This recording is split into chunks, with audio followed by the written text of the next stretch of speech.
Vamos abrir as nossas Bíblias, agora na segunda carta aos Coríntios, no capítulo 14, segunda carta de Paulo aos Coríntios, capítulo 6, versículo 14 ao capítulo 7, versículo 1.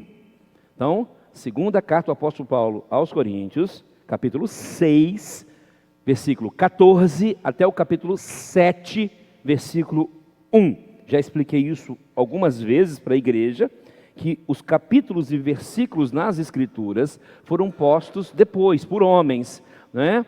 Eles não são, de fato, não constam nos originais. E muitas vezes, algumas quebras que fizeram não estão muito felizes. Esta é uma delas. Existem outras. Então, eu estou seguindo a sequência dos parágrafos, e aí eu mantenho, às vezes, a lógica daquilo que eu sinto. É claro que também não é fácil montar parágrafo, porque o grego não tinha tanta acentuação, pontuação como nós temos hoje. Então isso tem algumas dificuldades. Mas a mudança ali é muito clara no versículo 2 do capítulo 7. Então leremos até o primeiro versículo. Diz assim a palavra de Deus: não se ponham em julgo desigual com os descrentes, pois que sociedade pode haver entre a justiça e a iniquidade? Ou que comunhão existe entre a luz e as trevas? Que harmonia pode haver entre Cristo e o maligno? Ou que união existe entre o crente e o descrente? Que ligação há entre o santuário de Deus e os ídolos? Porque nós somos santuários de Deus, do Deus vivo, como Ele próprio disse: habitarei e andarei entre eles, serei o seu Deus e eles serão o meu povo. Por isso o Senhor diz: saiam do meio deles e separam-se deles. Não toquem em coisa impura, e eu os receberei. Serei o pai de vocês, e vocês serão meus filhos e minhas filhas, diz o Senhor Todo-Poderoso. Portanto, meus amados, tendo tais promessas, purifiquemo-nos de toda a impureza, tanto da carne como do espírito, aperfeiçoando a nossa santidade no temor de Deus. Que Deus abençoe sua palavra aos nossos corações. Pai de amor, fala aos nossos corações agora, Senhor. Quebranta este homem, fala ao coração de cada um aqui presente, que o homem seja reduzido, teu espírito exaltado, teu filho glorificado. Oro em nome de Jesus. Amém.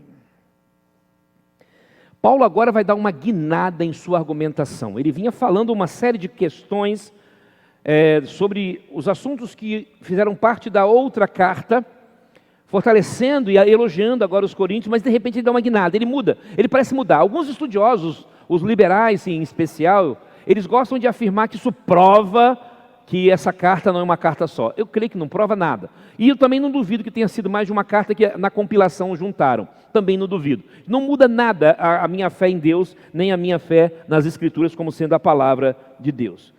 Paulo tem muitas razões válidas para exortar os coríntios dessa forma. A igreja de Corinto era uma cidade, era localizada numa cidade extremamente cosmopolita. Então havia muita influência de pessoas, de línguas, de religiões, enfim, muitas coisas bombardeavam os cristãos. Então Paulo, ele dá uma pausa no que ele vinha argumentando e agora ele está dizendo: olha, tomem cuidado com certas coisas. E ele começa dizendo: não vos ponhais em julgo desigual.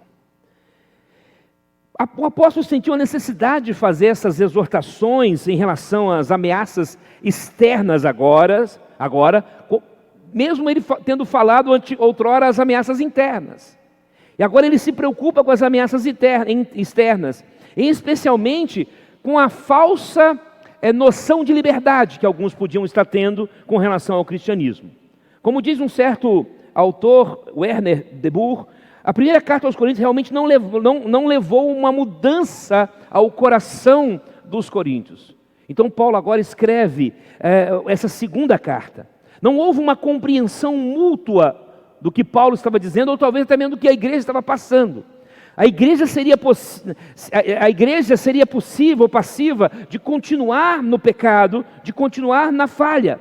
Por isso Paulo sente a necessidade de abordar questões novamente já tratadas na carta anterior, mas que agora precisam ser relembradas com veemência. No texto que acabamos de ler, Paulo entra na questão do julgo desigual. O que é o julgo desigual? Primeiro a gente tem que entender o que é julgo. Julgo não é julgo com L, julgar, mas é julgo. Para quem é do interior, quem é interior de Minas, interior do estado do Espírito Santo em especial, já ouviu falar na canga.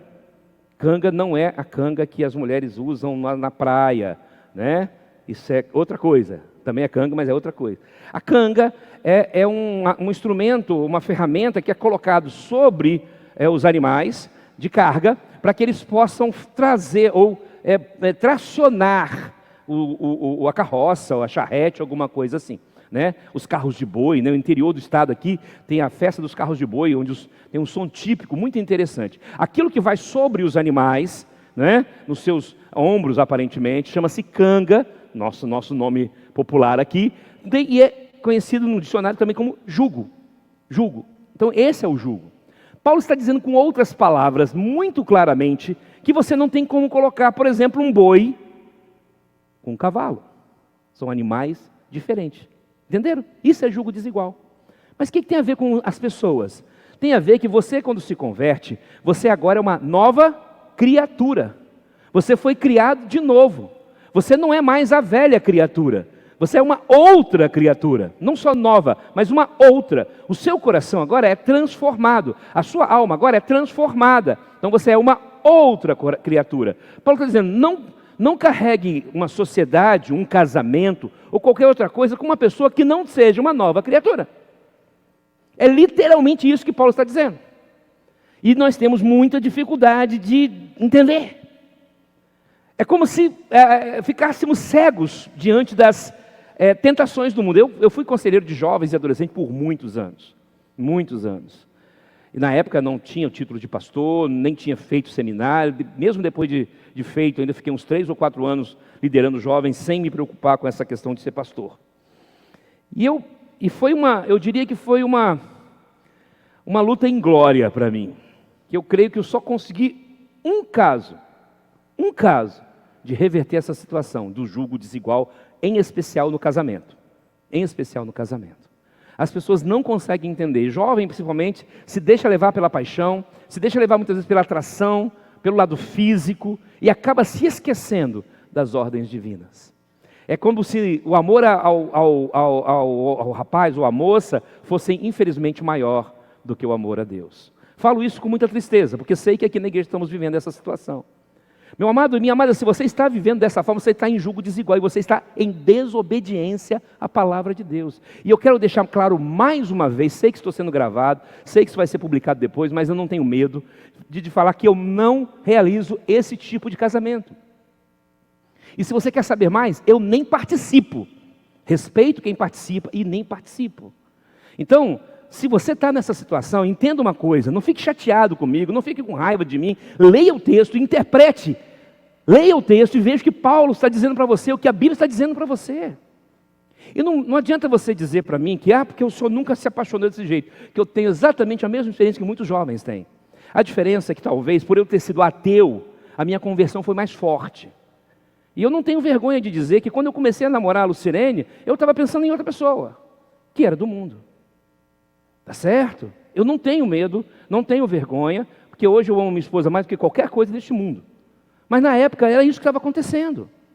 Eu estava apaixonado, como qualquer jovem se apaixona, né? Ou apaixonite, né? Aquela coisa, né? Por uma menina. E o pior de tudo estava sendo correspondido. Pastor, pior? Claro que é pior. No meu caso é pior, como cristão era pior. E ela não era cristã. Ela não tinha visão cristã. Então, eu não sabia desse texto, não sabia. Eu dava aula particular de física para ela e para algumas amigas dela, que inclusive eram parentes da minha esposa, na época, a gente não namorava, nem sonhava. E um belo dia, quando aquele flerte natural de adolescente jovem, né? Nem adolescente eu era mais, era jovem, e eu era um pouco abusado nessa parte, né? Talvez para compensar a feiura a gente tem que ir para o outro lado, né? Aí o flerte era normal, absolutamente normal. Mas teve um dia que eu voltando para casa, eu ia sempre de bicicleta dar aula para ela, e a gente geralmente se reunia na casa dessa parente da minha esposa, mas naquele dia eu fiquei incomodado. Aquele dia eu fiquei incomodado, eu voltava para casa e falei, não dá. E eu tomei a atitude cheguei em casa e por coincidência ou cristocidência, eu me deparei com esse texto mais uma vez. E aí eu não tive dúvida. E ainda por cima a Bíblia nossa, antiga, aquelas Bíblias antigas, tinham uma concordância embaixo, né? A minha embaixo, a atual minha até no meio. Eu peguei aquela concordância, dei uma olhadinha e me mandava para textos como Deuteronômio 18, quando Deus proíbe o casamento de Israel com os povos vizinhos. Outras concordâncias me levavam para Esdras e Neemias, quando o governador Neemias e o escriba Esdras mandou castigar aqueles que se casavam com pessoas fora do arraial de Israel. Eu não tive dúvida que eu não podia ficar com aquela menina. E com muita dor no coração, não vou mentir, não tenho medo de falar não, com muita dor no coração eu disse não. Foi muito difícil, foi muito complicado. Então não me venha com essa que eu não estou passando pelo que você está passando, porque eu já passei. Eu sei o que é, mas eu aprendi uma coisa: maior é Deus do que qualquer outra coisa. Meu Deus é maior do que qualquer coisa. E se a minha própria esposa me mandar negar a Cristo, é mais fácil eu negá-la, por mais que eu a ame. Então, meu jovem, minha jovem, você que está nessa situação, qual é o tamanho do amor de Deus que você tem? Ou melhor, qual é o tamanho do amor a Deus que você tem? Claro, eu não estou falando aqui para aqueles que se casaram e depois a pessoa se converteu. Não, isso Pedro deixa muito claro, não separe. Paulo deixa muito claro, não separe. Você tem um marido não crente, uma esposa não crente, não separe. Aí é outra história, completamente diferente. Agora, se você tem a chance, se você tem a opção, se você ainda tem a escolha, por mais que você ame a pessoa, cuidado. Qual o tamanho do seu amor a Deus?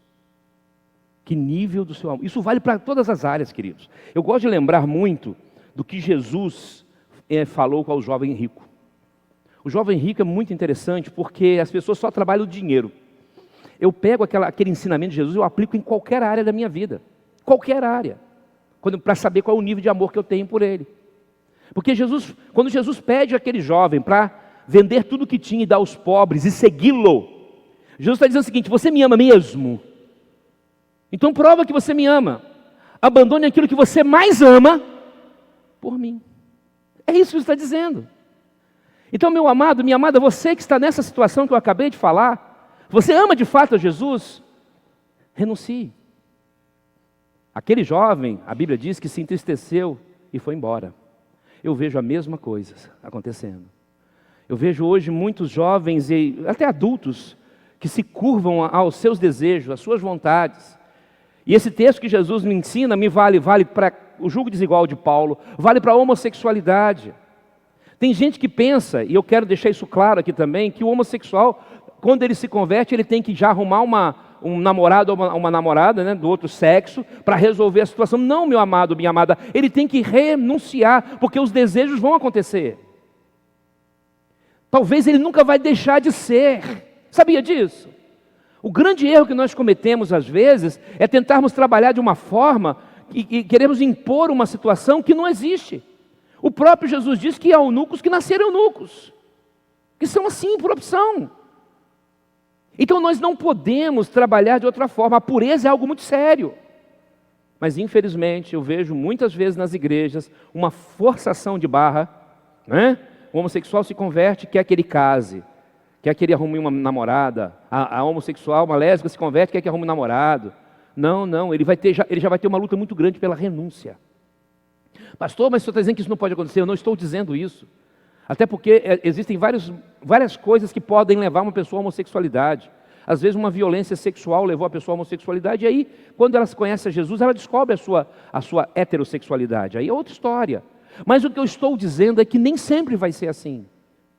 O que eu estou dizendo é que tem pessoas que se tornaram homossexual, adúlteros, porque gostavam do negócio. Porque o pecado habitava nelas. E quando conhecem a Jesus, tem uma luta muito grande. Então Jesus pede o quê? A renúncia. Renuncie. Abra mão. Jovem, renuncie o seu amor a alguém neste mundo que não tem a Jesus. Ame a Jesus mais do que essa pessoa. Ame a Jesus mais do que os seus desejos sexuais. Ame a Jesus mais do que os seus desejos da carne.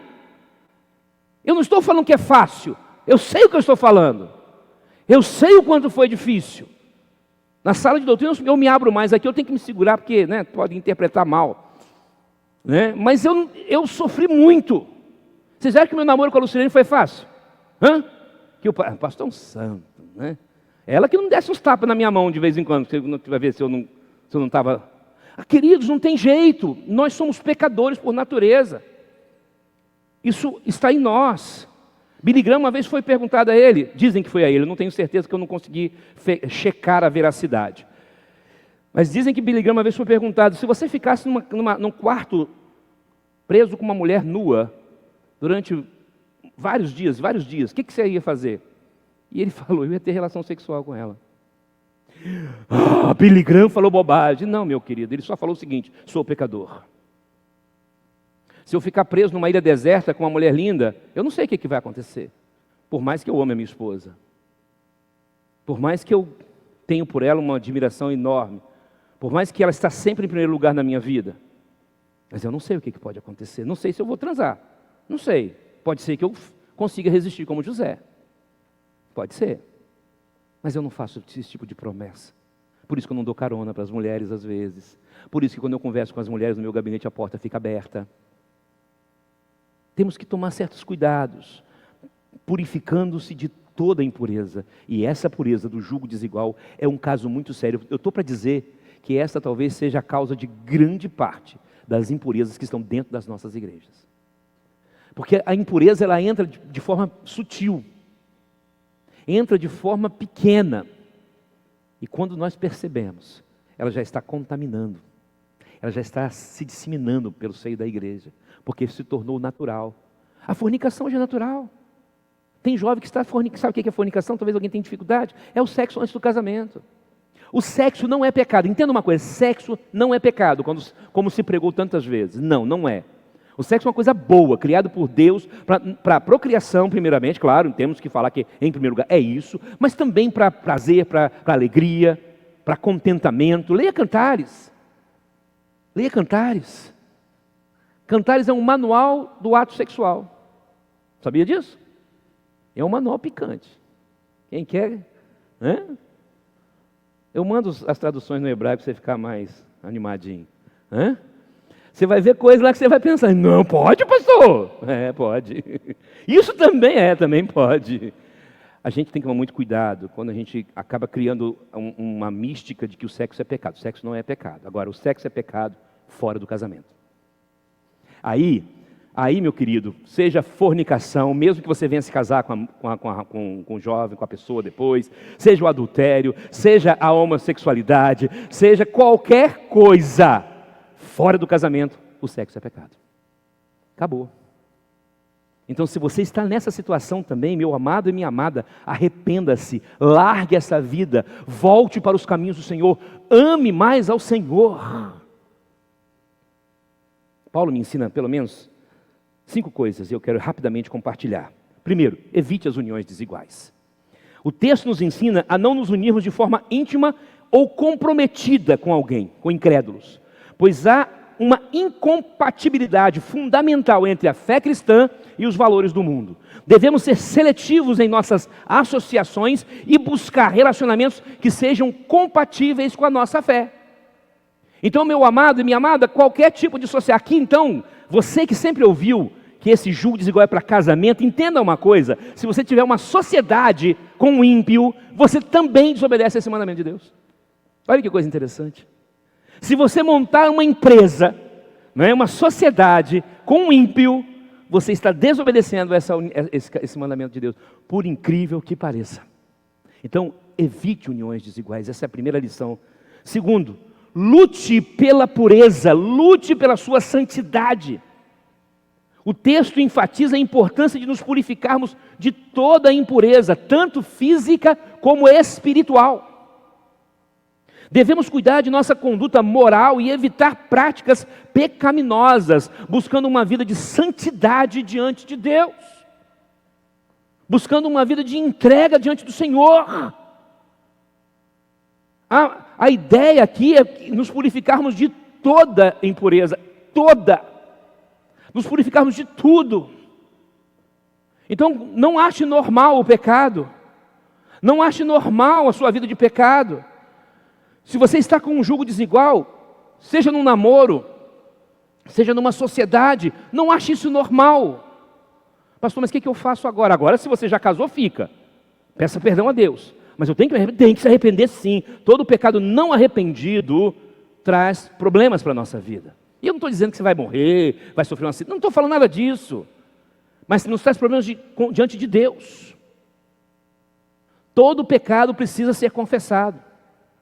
Não importa se agora está tudo bem. Não importa se deu certo. Se o casamento deu certo, se a sociedade deu certo. Arrependa-se. Não precisa divorciar. Não, agora já era. Continua. Aí vale o que Pedro orienta. Fica com ele. Agora, quem não casou ainda, por favor, meu amado, por favor, minha amada, tenha consciência. Pense na impureza da sua vida. Pense na impureza que você está trazendo para dentro da igreja de Cristo. Pense nas consequências espirituais do seu pecado. São maiores do que você pensa. Eu tive uma experiência marcante quando era líder dos jovens casados numa igreja. E um dia fomos fazer um estudo bíblico na casa de um casal. E o casamento foi um casamento misto, ou seja, um julgo desigual. Mas o rapaz já tinha até se convertido. E foi muito interessante, porque quando eu dei esse estudo, a moça, e tanto ela como ele, falaram, então eu preciso me arrepender, e eu fui honesto, você precisa se arrepender. E sabe o que aconteceu, queridos? A coisa mais linda. Ela se ajoelhou ali, diante dele e da gente, e pediu perdão a Deus. E os dois estão felizes até hoje. Então, quem casou já, apenas se arrependa. Quem já tem sociedade, apenas se arrependa. Peça perdão a Deus. E toque a sua vida tentando e fugindo de toda impureza. Terceira coisa que eu aprendo, separe-se das obras das trevas. Devemos evitar participar de obras infrutíferas das trevas. Buscar uma vida que reflita a luz de Cristo. Isso implica em abandonar práticas pecaminosas e buscar viver de acordo com os ensinos de Jesus, com aquilo que Ele nos ensina. Fuja, separe-se das obras das trevas. Fique longe disso, lute com todas as suas forças. Quarto, tenha consciência de sua filiação. O texto nos lembra do privilégio de sermos filhos e filhas de Deus, de ter um relacionamento íntimo com Ele. Devemos valorizar esse relacionamento e viver de acordo com a nossa identidade como filhos de Deus. Devemos ter ojeriza, devemos ter ódio pelo pecado, por amor a Deus. Você não tem que deixar de fazer tudo isso que eu estou falando, porque o pastor está ensinando. Eu quero que você faça isso por amor a Deus. Se tem uma coisa que me dá tristeza, é quando alguém, por que você não bebe? A minha igreja não deixa.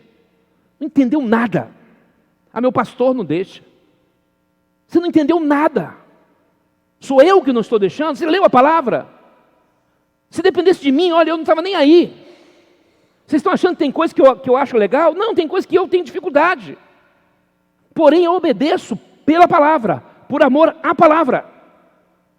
Quando eu abandonei aquela menina, não foi porque eu não queria. Eu queria ficar com ela. Mas por amor à palavra, por amor a Deus. Então, tenha consciência da sua filiação. Tenha consciência de quem é o seu pai. Da sua identidade como filho. Da sua renúncia por amor a Ele. De honrá-lo com a sua vida de pureza, de santidade. Em todas as áreas. Não só na área sexual, em todas as áreas. Por isso que sociedade aqui não é só a questão do casamento. E por fim, lute pela santificação.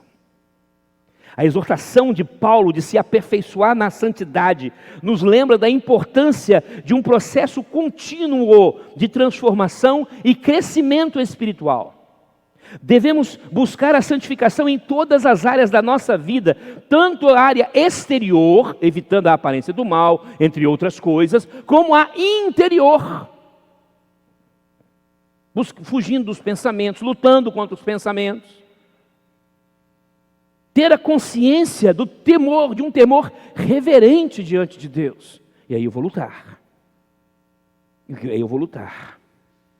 Assim, meu amado, minha amada, aprendemos com Paulo grandes lições sobre a necessidade de separação dos crentes em relação aos incrédulos em uma sociedade, em uma comunhão, seja num casamento, seja numa sociedade civil. A busca pela pureza e santidade, distanciando-se das obras das trevas, deve ser constante.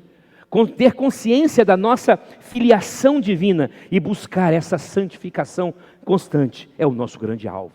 Essas aplicações práticas nos desafiam a viver uma vida coerente com nossa fé. Você crê em Jesus? Você ama Jesus mais do que todas as coisas? Viva uma vida coerente, selecionando cuidadosamente as suas associações, a sua comunhão, o seu casamento, buscando a pureza moral, evitando o pecado a todo custo, cultivando um relacionamento íntimo com Deus e perseguindo o aperfeiçoamento espiritual constante, dia a dia. Se nós seguirmos essas orientações, podemos viver uma vida que glorifica a Deus e testemunha o poder transformador do Evangelho. Você tem vivido assim? Se não viveu até hoje, você já se arrependeu dos seus pecados? Você já confessou o seu pecado? Você já abandonou a sua prática pecaminosa? A fornicação? O namoro no jugo desigual? A sociedade no jugo desigual? Se você não montou ainda, não monte. Não crie uma sociedade com jugo desigual. Se já criou, se arrependa. Se você não casou ainda, não case. Não tenha um casamento com jugo desigual. Se casou, se arrependa. Converta-se. Se arrependa verdadeiramente. Essa conversão aqui não é no sentido absoluto, é de arrependimento. É de ter consciência que se confessarmos os nossos pecados, Ele é fiel e justo de nos purificar completamente. Então, purificando-se de toda impureza, ocorre dessa forma. Quando eu evito as uniões desiguais, quando eu luto por pureza de santidade, quando eu me separo das obras das trevas, e quando eu tenho consciência da minha filiação, e quando eu luto pela santidade dia a dia. Eu gosto muito de uma frase criada pelos médicos fundadores do AA, o Alcoólatras Anônimos. É uma frase muito interessante. Era um presbiteriano e outro batista, os médicos. E eles criaram uma frase que eu gosto muito: 24 horas de sobriedade. Eu pego essa frase e faço uma paráfrase dela e uma aplicação na minha vida. 24 horas de santidade. Se você tem dificuldades em alguma área, não pense em escapar amanhã, depois. Pense em escapar hoje. Não fique preocupado se você vai conseguir escapar amanhã ou depois. Fique preocupado se você vai escapar hoje. Ore a Deus para que hoje você se supere. Ore a Deus para que hoje você se santifique. Ore a Deus para que hoje você se purifique. E faça isso todos os dias. 24 horas de santidade. Como seria interessante se nós conseguíssemos fazer isso todos os dias. Como seria bom se nós pudéssemos nos purificar todos os dias. Que o Senhor complete essas palavras em cada coração. Se eu pareci duro demais hoje, reflita, leia o texto, leia com carinho, leia com cuidado, mas interprete à luz da palavra de Deus. Não coloque os seus sentimentos na interpretação de um texto. Esse é o grande erro que muitos estão cometendo. Se eu tivesse feito isso, eu não teria hoje uma mulher tão maravilhosa como eu tenho. Então, que Deus nos abençoe, que Deus complete essas palavras em cada coração. Vamos orar.